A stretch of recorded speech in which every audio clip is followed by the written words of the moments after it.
Okay, diolch yn fawr pawb. Chi'n gallu clywed fi'n iawn? Can you hear me? Excellent. Mae'r blaid gwerth yn gwybod ni yn glir ni angen Cymru annibynnol. Westminster is failing to deliver even the basics. We need food, shelter, warmth, community and peace.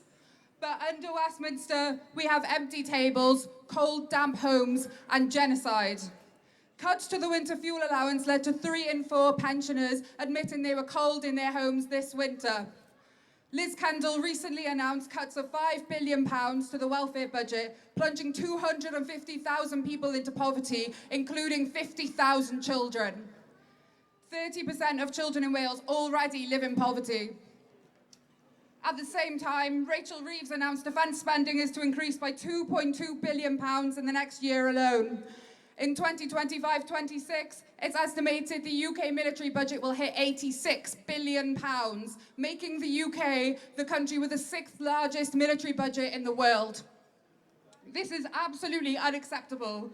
When children don't even have books on their shelves, when the Vale of Glamorgan has seen a 24% increase in the use of food banks in the last year, when rent and bills and childcare make up almost all of people's income, Westminster is busy cutting the lifeline of PIP, universal credit, and keeping the 2-child benefit cap. Instead of investing in our communities, the UK is investing in money and resources and in weapons and the military, capitulating to Trump's demand that the UK puts more and more into war. Not only are Westminster spending public money on weapons of war, but they're directly fueling wars and genocides across the world, selling arms and intelligence to countries like Saudi Arabia and Israel. There are over 70,000 people dead in Gaza, buried under British and American-made bombs. No food or water has entered Gaza in 9 weeks. 60,000 children are showing signs of malnutrition. 3,500 children have already died from malnutrition in Gaza. Save the Children estimates life expectancy in Gaza is now just 40.6 years old. Israel drenches our planet in blood, directly aided by British weapons and intelligence. And just last week, UK Foreign Secretary David Lammy invited Israeli Foreign Minister Gideon Saar to London. Westminster is not content with taking winter fuel support from pensioners or food from the plates of children, but is helping Israel legitimize and deliver the total destruction of Gaza, leveling homes, schools, hospitals, places of worship, establishing a famine, and totally and utterly bombarding a civilian population in the most vicious, sadistic ways imaginable.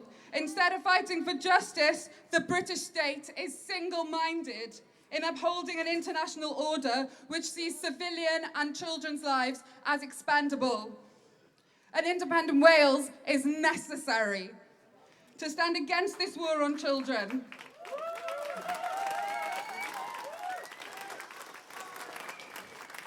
We must stand against this war on children and stand up for the disabled and the poor.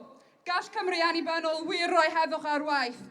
Take money from the poor, from the arms dealers, and profiteers, energy bosses and landlords, and put it into the hands of the children.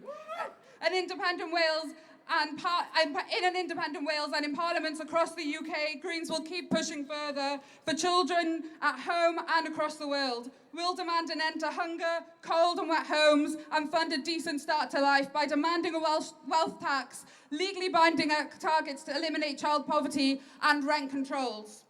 In the Senedd, Green MSs will actively pursue policies and actions from the Welsh Government that end our complicity in the violence. We will demand an audit of Welsh finance to identify what financial connections we have that are aiding Israel and demand these are redirected.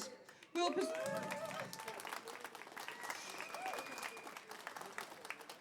pursue a sports boycott and demand Wales refuses to host Israeli teams as long as the elimination of Gaza and illegal settlement of the West Bank continues.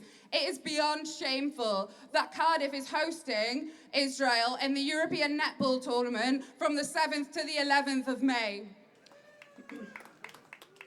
Greens will collaborate across the Senedd to ensure we will implement the boycott, divest, sanction framework and ensure Wales is never again complicit in genocide. We can't afford to go on as we are, with millions of pounds in profit being made on the backs of the most vulnerable by private corporations, energy bosses, bankers, arms dealers and landlords who have our communities in a chokehold. Fel Cymru gallwn ni ddewis I torri allan o'r cylchred o trais a rhyfela, gallwn ymladd am fyd wahanol, and independent Wales can stand for a different world.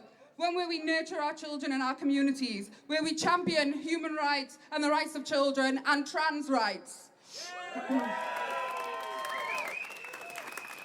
Where we stand with others across the world who fought to protect their lands from colonisation and exploitation and demand peace alongside them.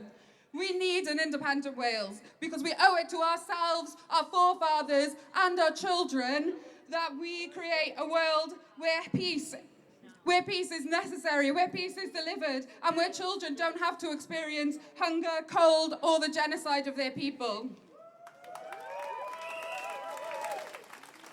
The legacy of an independent Wales must be built on a commitment to food, warmth, community, shelter, and peace. Diolch yn fawr.